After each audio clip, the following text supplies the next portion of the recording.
So The Guardian's very different than most publishers. And I know every publisher says that, and I've been at a lot of publishers, so I know that people say that. But The Guardian's owned by a trust. We sit on a trust, and it's very different because it's not owned by anyone else. It's actually a board. And the reason I'm explaining this is because we also don't have a paywall.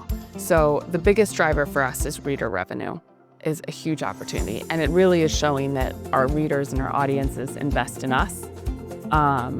They don't have to invest in us, they want to, and that's kind of how, especially for the US with everything going on in the world, has really been a massive driver for 2025. I'm bringing this back because it also is so important for us to know our audiences, because these are people around the world that are donating money for us to get more reporters and to learn about what's going on in the world. And I think that is something that is a priority. And so working with you guys and working with other identity companies and kind of leveraging a strategic partnership where we actually learn who our audiences are and how we can help them and how we can provide them whatever perspectives they're looking for, and about what places in the world and what kinds of things and things like that are super important for us. So we're really excited, and I guess I would say for us, 2025 has been about our reader revenue and learning our audiences and providing a global perspective.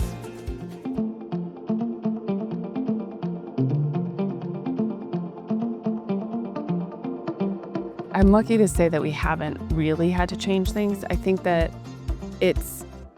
The Guardian has always played for the longer term, and also I would say from a programmatic perspective, and also just like our global strategy has changed in the sense that we have become more of a global company. So that strategy has changed, but it has not done anything in terms of predicated on like the different news factors. We've kind of really looked at just like what's best for us as a publisher.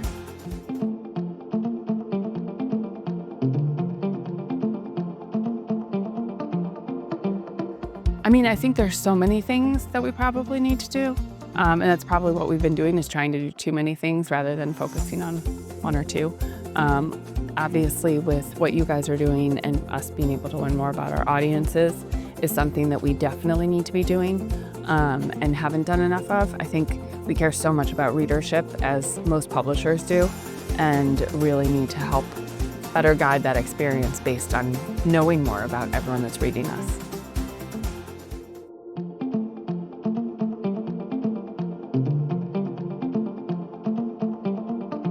Definitely AI, which is a give me. I would say that is the biggest conversation. And I think from a publishing perspective, a lot of publishers are asking, like, how do we leverage this with our audiences, with our editorial team, on the advertising side, what the efficiencies we can do there.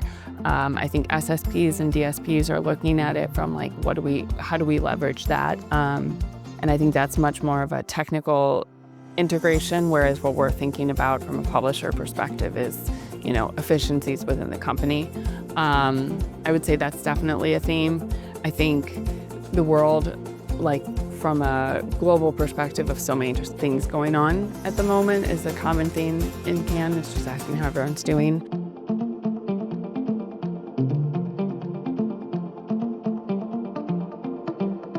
I think for us, like, this partnership is pretty big. We're super excited about it. Not that that's like Cannes 2025, but I think for us, identity and understanding our audiences is a huge, huge opportunity for us that The Guardian's never done before. So I think the biggest thing for me now is like looking at this from a global perspective, and how do we work with partners and be more strategic and efficient, and whether that's utilizing AI or other things, we're just excited to be here.